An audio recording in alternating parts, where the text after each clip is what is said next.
हाँ एवरीवन, देखो ये ट्रिग्नोमेट्रिक का वीडियो एडिटेटिस नहीं, ट्रिग्नोमेट्री का वीडियो है। इस वीडियो में हम लोग कैसे सीखेंगे। सबसे पहले तुम लोग देख सकते हो कॉन्सेप्ट क्या होता है। बेसिकली ट्रिग्नोमेट्रिक का वहाँ से स्टार्ट करके हम लोग एकदम अंत तक जाएंगे एंड देन हम लोग कुछ ट्रिक्स देखेंगे कि अच्छे तरीके से कैसे लिख सकते हैं, कैसे रिप्रेजेंट कर सकते हैं, ये देखेंगे। तो देखो तुम लोग यहाँ पे तुम देख सकते हो व्हाट इज़ ट्रिग्नोमेट्री। तो ट्रिग्नोमेट्री क्या है, उस चीज़ को देखना है। ट्रिग्नोमेट्री क्या है, तो नेट पे तुम अगर सर्च करोगे तुमको दिखलाएगा कि ट्रिग्नो का जो मतलब होता है, ट्रिग्नो का जो मतलब होता है ट्रायंगल होता है। ट्रिग्नो का मतलब ट्रायंगल होता है। और जो मेट्रॉन का मतलब होता है, इसका मतलब होता है मेजर, मतलब कि नापना। अब इसका प्रॉपर डिफिनेशन ये कहता है कि ट्रिग्नोमेट्री जो एक ऐसा वर्ड है जो तुमको डील करता है, जो राइट एंगल ट्रायंगल होता है उसके साइड लेंथ से angle to the side length का जो रिलेशनशिप होता है, उस चीज़ से तुम्हारा ट्रिग्नोमेट्री डील करता है। यहाँ तक समझ रहे हो। देखो अब हम लोग बोर्ड इरेज करते हैं और कुछ क्वेश्चन लेकर के समझाते हैं। देखो अगर तुम अभी भी तुमको एकदम नहीं पढ़ो, 1 महीना है, कोई टेंशन मतलब एकदम अच्छे तरीके से कॉन्सेप्ट क्लियर करो, बन जाएगा हर एक क्वेश्चन। तो देखो अब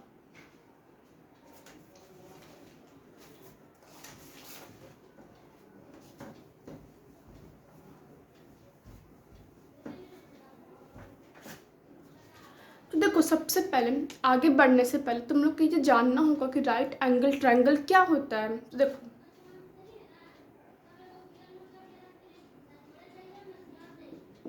राइट एंगल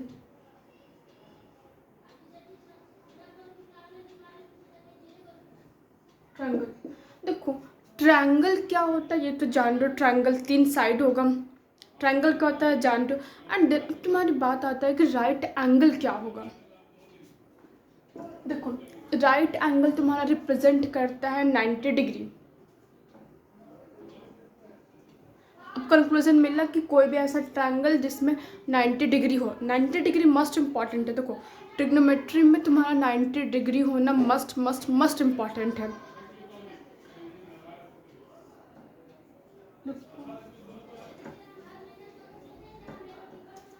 देखो ध्यान से,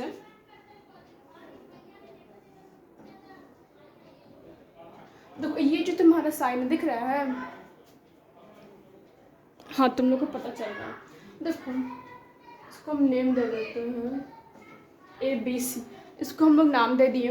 तो ये जो तुम्हारा साइन है, ये जो इस तरीके का इमेजिन करो, ये जो तुम्हारा साइन है ये तुम्हारा 90 डिग्री रिप्रेजेंट करता है। 90 डिग्री। तो देखो तो ये जो ट्रायंगल है जहाँ पे तुम्हारा 90 डिग्री प्रेजेंट हो वो तुम्हारा राइट एंगल ट्रायंगल हो जाता है। देखो कन्फ्यूज़न कहाँ पे होता है ना बनाने में, जब क्वेश्चन दिए हुए हैं, जब इस तरीके का तुम्हारा फिगर रहेगा तो तुम लिख सकते हो कि तुम समझ जाओगे कि 90 डिग्री ये है, तो ये हम समझ लें कि राइट एंगल ट्रायंगल। लेकिन जब तुमको इस तरीके से दिए हुए रहेगा, तुम गेस कर पा रहे हो कि ये भी राइट एंगल ट्रायंगल है। देखो अगर इस तरीके से रहेगा तो this is your right angle triangle. कहीं भी रहे 90 डिग्री, बस 90 डिग्री होना कंपलसरी है, समझ रहे हो। अब बात आता है कि इसमें हाइपोटेनस कहाँ होगा, परपेंडिकुलर कहाँ होगा, बेस कहाँ होगा। ये तो मोस्ट इंपॉर्टेंट रहता है क्वेश्चन सॉल्व करने, पाइथागोरस थ्योरम में। तो देखो ये 90 डिग्री सबसे पहले कुछ नहीं, राइट एंगल ट्रायंगल में तुम 90 डिग्री खोज लो। 90 डिग्री खोज लिए, 90 डिग्री खोज लिए, अब उसके सामने वाला साइड देखो। जैसे कि हमारा बी एंगल के सामने वाला साइड कौन सा है, बी एंगल के सामने वाला साइड कौन सा है, AC है। तो ये तुम्हारा हाइपोटेनस हो जाएगा। 90 डिग्री के सामने वाला जो साइड होगा वो तुम्हारा हाइपोटेनस हो जाएगा। और ये जो साइड 90 डिग्री के बगल में हो, 90 डिग्री के खड़ा साइड जो है, देखो ये 90 डिग्री इससे खड़ा, देखो ये मेरा 90 डिग्री है, ये खड़ा साइड है। तो ये जो खड़ा साइड हुआ वो तुम्हारा परपेंडिकुलर हो जाता है, परपेंडिकुलर हो जाएगा। अब जो बच गया वो बेस हो जाएगा, सिंपल। अब देखो इस फिगर से तुम गेस कर पा रहे हो कि ये तुम्हारा 90 डिग्री होगा, ये हाइपोटेनस होगा, ये परपेंडिकुलर होगा। लेकिन जब फिगर तुम्हारा कॉम्प्लिकेट कर देगा तो तुम कैसे गेस करोगे। तो उसके लिए देखो हम देते हैं, तुम बतलाना कैसे होगा, ठीक है ना।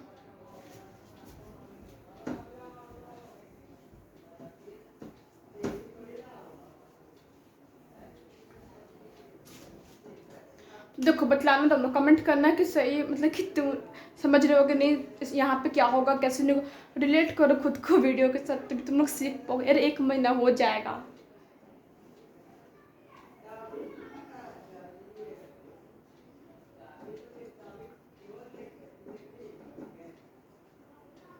ABC देखो, ये ABC है। अब बतलाओ कि इसमें हाइपोटेनस कौन सा होगा, कौन सा होगा। तो देखो 90 डिग्री ये है, 90 डिग्री के सामने वाला हम लोग को देखे ना, तो ये क्या होगा, ये हाइपोटेनस होगा। अब जो बचा हुआ 2 साइड है, अब इसमें अब इस तरीके में तुम कोई भी परपेंडिकुलर दे दो, कोई भी बेस दे दो, तो इसको हम परपेंडिकुलर कर दे रहे हैं, इसको हम बेस कर दे रहे हैं। ठीक है, यहाँ तक समझ रहे हो। अब बात आती है पाइथागोरस थ्योरम क्या होता है। तो पाइथागोरस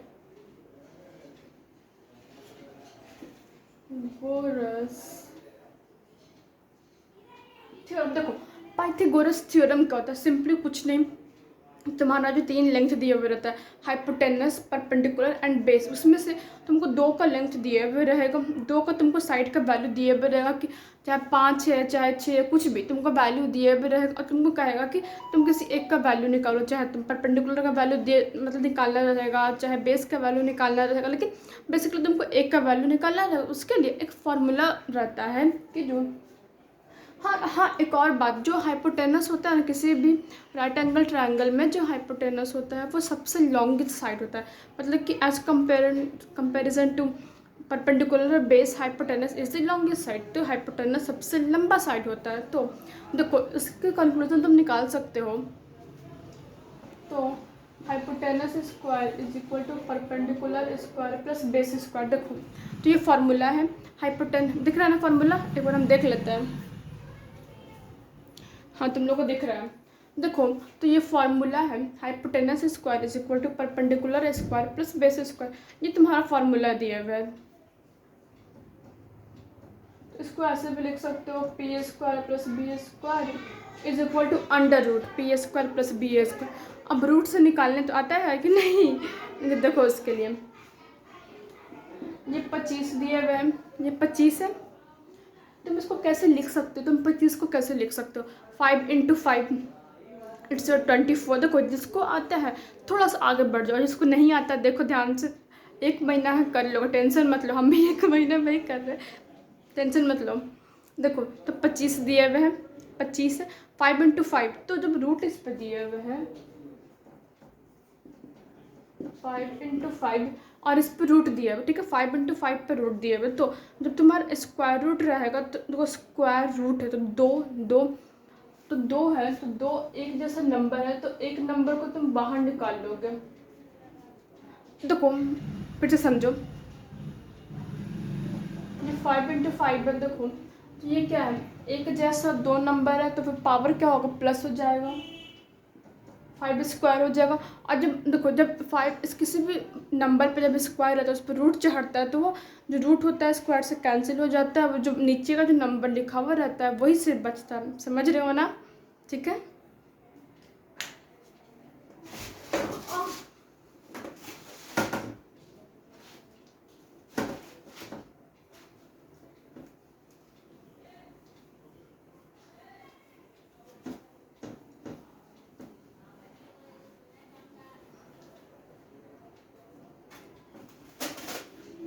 देखो अब हम लोग क्वेश्चन देखते हैं, यहाँ तक कॉन्सेप्ट तुम लोग समझ गए होगे, हमको उम्मीद है तुम लोग कॉन्सेप्ट समझ गए होगे, थ्योरी समझ गए होगे। अब बात आती है कि क्वेश्चन, देखो क्वेश्चन के लिए मेरी बात सुन लो, हम सॉल्व करते हैं और उसमें एक जो बेसिक जो पॉइंट है उसको बतलाएंगे और तुम लोग उससे समझ जाना, उसके बाद एक क्वेश्चन देंगे, तुम लोग सॉल्व करके बतलाना कि हुआ कि नहीं हुआ, ठीक है। तो देखो क्वेश्चन कहता है, if sine theta is equal to 3/4 so that cosec square theta minus cot square theta by sec square theta minus 1 is equal to √7/3। अच्छा तुम लोगों को तो बतलाए नहीं कि वैल्यू कैसे निकलता है। अच्छा रुको, देखो सबसे पहले 3 ट्रिग्नोमेट्रिक वैल्यू याद है, साइन थीटा, देखो साइन थीटा का वैल्यू होता है perpendicular by hypotenuse, right angle triangle बना देते हैं सबसे पहले, perpendicular by hypotenuse cos theta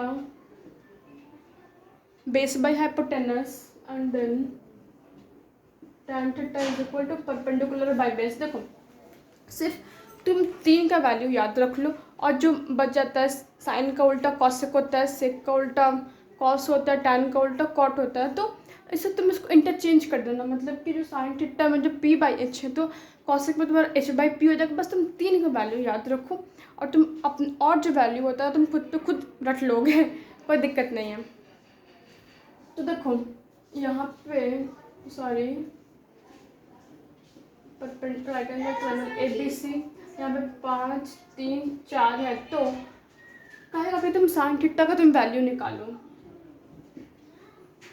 तो सिंपली कुछ नहीं, यहाँ तक तो तुम ये चीज़ सीख गए हो कि परपेंडिकुलर क्या होता है, बेस क्या होता है, हाइपोटेनस क्या होता है। अगर कहाँ पर 90 डिग्री रहेगा तो उससे हम लोग हाइपोटेनस चूज करेंगे, तो तुम सीख चुके हो। एंड देन तुम पाइथागोरस थ्योरम में तुम चीज़ सीख चुके हो।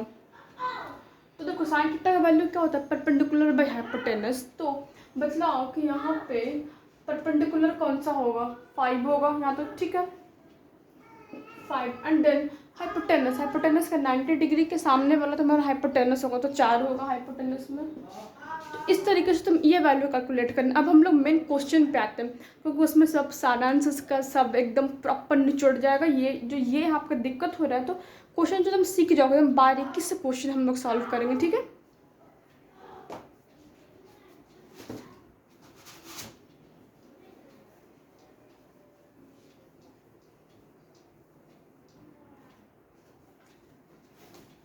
तो देखो क्वेश्चन कह रहा है, कहाँ गया, sine theta is equal to 3/4। सबसे पहले हम वो लिख देते हैं, sine theta is equal to 3/4 और कहता है कि show that under root cosec square theta minus cot square theta, under root cosec square theta minus cot square theta by sec square theta -1 by sec square theta -1 is equal to √7/3।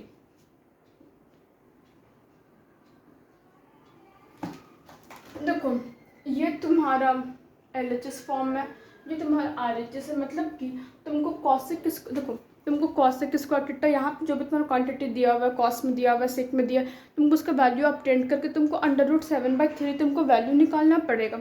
तो सबसे पहले उसके लिए यहाँ पे एक right and sorry नहीं यहाँ पे बनाते हैं,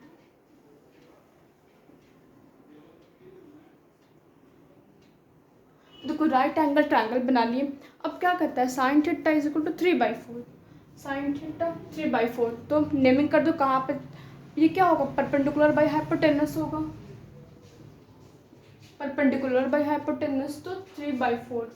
देखो P के सामने कौन सा आ रहा है, 3 आ रहा है, H के सामने कौन सा आ रहा है, 4 आ रहा है। तो अकॉर्डिंग टू दिस नेमिंग कर दो।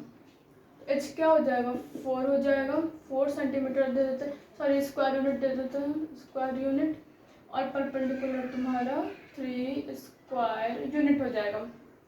तो ये तुम्हारा हो गया। अब देखो घट क्या रहा है, घट क्या रहा है, तुमको सिर्फ बेस का वैल्यू नहीं पता, क्योंकि जो सेक स्क्वायर हो जाएगा उसमें बेस आएगा, कॉट में तुम्हारा बेस आएगा, तो तुमको बेस का वैल्यू तुमको अपटेंड करना है।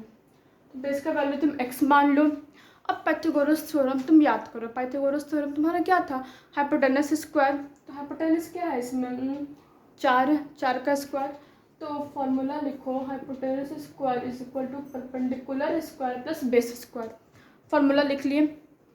अब बात आती है कि जो हाइपोटेनस क्या होगा, हम तुमको बतलाया ना थोड़ा देर पहले कि हाइपोटेनस क्या होगा, 90 डिग्री के सामने वाला। तो 4 क्या होगा, हाइपोटेनस में आएगा। अब परपेंडिकुलर, परपेंडिकुलर में क्या आ रहा है तुम्हारा, 3 है, तो 3 का स्क्वायर प्लस बी स्क्वायर। अब देखो 4 का स्क्वायर 16, 3 का स्क्वायर 9 प्लस बेस स्क्वायर। अब तुम ये चीज़ बतलाओ, तुम लोग को पता है कि नहीं कि इज इक्वल टू के बाद जो इस तरीके का रहता है, इधर कुछ नंबर आता है, कुछ नंबर आता है, तो सॉल्व कैसे होता है, नहीं पता है। तो देखो जब कोई क्वांटिटी, जब तुम्हारा कोई नंबर दिया हुआ रहे और उसके आगे में माइनस साइन कुछ नहीं रहता, अगर सिर्फ न्यूट्रल रहे तो समझ लेना कि उसके बगल में प्लस का साइन है। तो हम यहाँ पे प्लस का साइन लिख दिए हैं। अभी देखो इज इक्वल टू के बगल में अगर प्लस रहेगा और तुम उसको उस साइड भेजते हो, उसका पोजीशन अगर तुम चेंज करते हो तो वो माइनस में चेंज हो जाता है। तो 16 स्क्वायर 16 माइनस 9, 16 में से 9 हटाओ कितना आएगा, 6, 6 1 7 बी स्क्वायर। अब देखो जब बी क्या है, बी स्क्वायर में तो वो पलटता है, जब इज इक्वल टू के तुम्हारा इधर जाएगा तो वो रूट में चेंज हो जाता है। सब कुछ कुछ बेसिक रूल है तो तुमको अपने दिमाग में रखना पड़ेगा। तुमको जब पेपर तुम लिखोगे, क्लास में लिख रहे हो, स्कूल में लिख रहे हो, बोर्ड में लिख रहे हो, तुम कहीं भी लिख रहे हो, तुमको ये चीज़ याद तो रखना पड़ेगा। तो बी का वैल्यू तुम्हारा √7 आता है। तो b का वैल्यू तुम्हारा √7 आता है। यहाँ तक तो तुम समझ रहे हो। अब बात आती है कि तुमको कॉसेक स्क्वायर का वैल्यू तुमको निकालना है, कॉट का निकालना है और तुमको सेक का निकालना है। तुमको थोड़ा देर पहले हम क्या बोले थे कि साइन का उल्टा क्या होता है, साइन का उल्टा तुम्हारा कॉसेक होता है, साइन का उल्टा तुम्हारा कॉसेक होता है। तो यहाँ पे तुमको साइन का वैल्यू दिए हुए, क्या तुम टाइम बर्बाद करोगे इसमें कॉसेक का वैल्यू निकालने के लिए? सपोज करो तुम सेंटर पे बैठे हुए, तुम एग्ज़ाम दे रहे हो, तो तुम टाइम बर्बाद करो, तुम नहीं करना है, बिल्कुल मत करना। तो देखो जो साइन है तुम उसको चेंज कर, मतलब तुम साइन का उल्टा क्या होता है, कॉसेक। तुम कॉसेक को जब लिखोगे तो ये जो नंबर है, जो 3/4 जो नंबर है वो उल्टा हो जाएगा, मतलब कि जो 4 जो नीचे वाला ऊपर चला जाएगा और ऊपर वाला नीचे आ जाएगा। तो इसको हम इरेज करते हैं।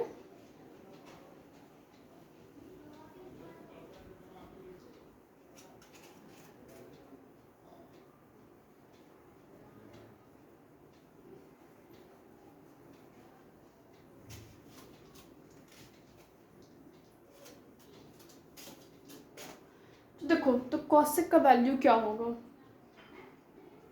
Cosec theta is equal to 4/3। तो कॉसेक का वैल्यू तुम्हारा 4/3 होगा। बट यहाँ पे कॉसेक स्क्वायर कहता है तो स्क्वायर कर दो, सिंपल।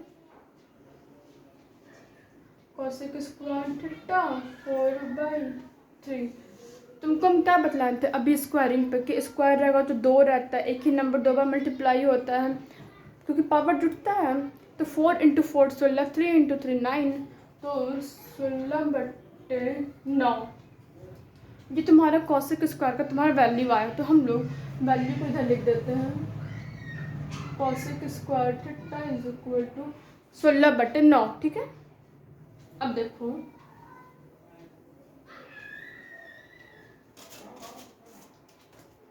कॉट स्क्वायर,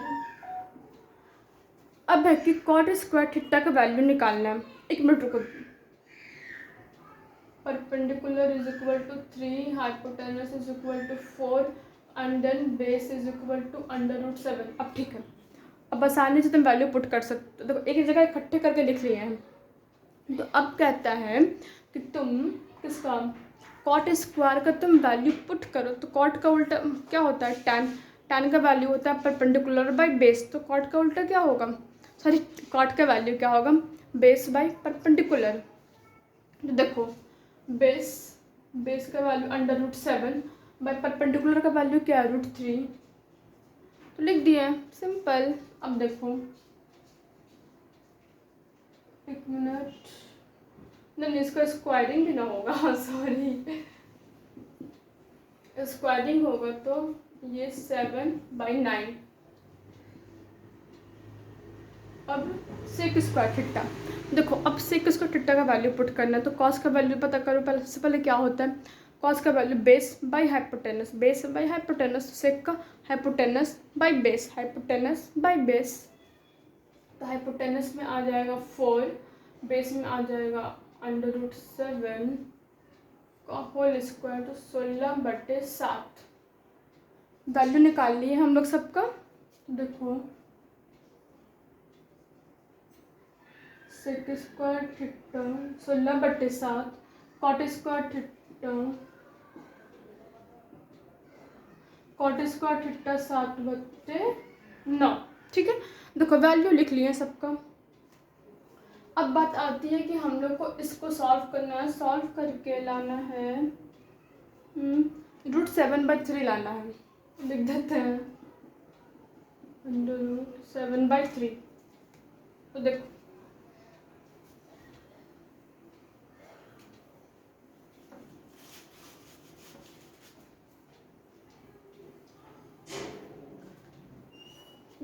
तो कॉसेक स्क्वायर का वैल्यू क्या है? कॉसेक स्क्वायर का वैल्यू क्या है? 6/19 अंडर रूट में है, सब ध्यान में रखना। 16/19। कॉट स्क्वायर का वैल्यू क्या है? 7/9। And then sec square theta -1 का सेक स्क्वायर थीटा का वैल्यू क्या है? 16/7 - 1 ये वैल्यू है। अब इसको सॉल्व करो। देखो 9 LCM होगा 16 - 9 16 - 7 16 - 7/7। तो देखो 16 में से 7 घटेगा 9, 9/9 9/7 ये कट जाएगा। और ये देखो जो √7 है ना वो ऊपर चला जाएगा। और ये 3 देखो 9 पे रूट जाएगा तो कितना बचेगा? 3 बचेगा। इस तरीके से तुम्हारा आंसर आ चुका है। अब कम्प्लीमेंट्री पे चलते हैं।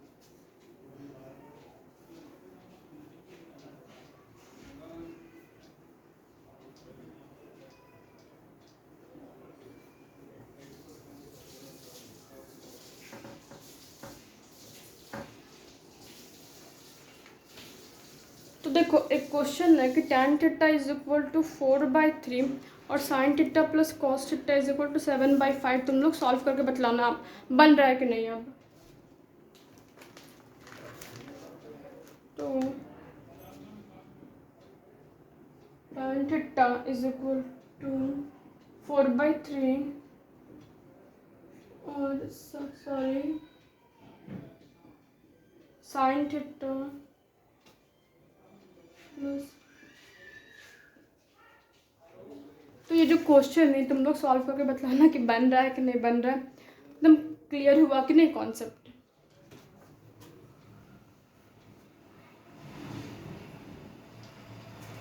तो अब देखो कम्प्लीमेंट्री में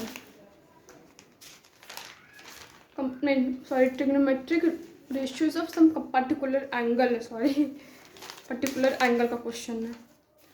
तो तुमको इसकी वैल्यू याद रखना पड़ेगा, कौन सा कहाँ पे क्या वैल्यू कहता है। तो एक क्वेश्चन कहता है tan 2 theta = tan 60 degree = √3 value proof करना है। तो देखो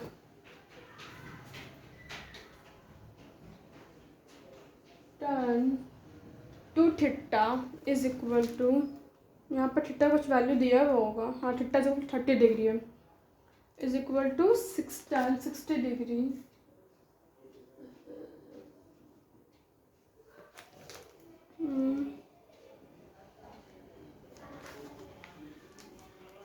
और = √3। तो देखो यहाँ पे कहता है कि हाँ सॉरी थीटा = तुम्हारा 30 डिग्री तुम्हारा वैल्यू दिए हुए हैं। तो देखो थीटा = 30 डिग्री वैल्यू दिए हुए हैं। देखो ध्यान से थीटा का तुम्हारे पास वैल्यू 30 डिग्री दिए हुए, तो यहाँ पे सबसे पहले फर्स्ट वाला जो तुम प्रूफ करोगे तो tan 2 थीटा 2 × थीटा 2 × थीटा है। तो कैसे करोगे? tan 2 × तुम थीटा का तुम वैल्यू पुट कर दो 30 डिग्री तुम्हारे पास थीटा का वैल्यू है। तो आएगा कितना? 60 डिग्री tan 60। ये प्रूफ हुआ 60 डिग्री आया। सॉरी ऐसे नहीं बनाना, गलत हो जाएगा। मे बी एग्जामिनर नंबर ना दे इस तरीके से, लेकिन तरीका सही है। देखो यहाँ पे 60 डिग्री आया, 60 डिग्री आ जाएगा। तो tan 60 = योर √3 होता है। सिंपल बन गया। तो अब पार्ट 2 में कंटिन्यू हो जाएगा ट्रिग्नोमेट्रिक आइडेंटिटीज, कम्प्लीमेंट्री एंगल। ठीक है ना, बाय बाय।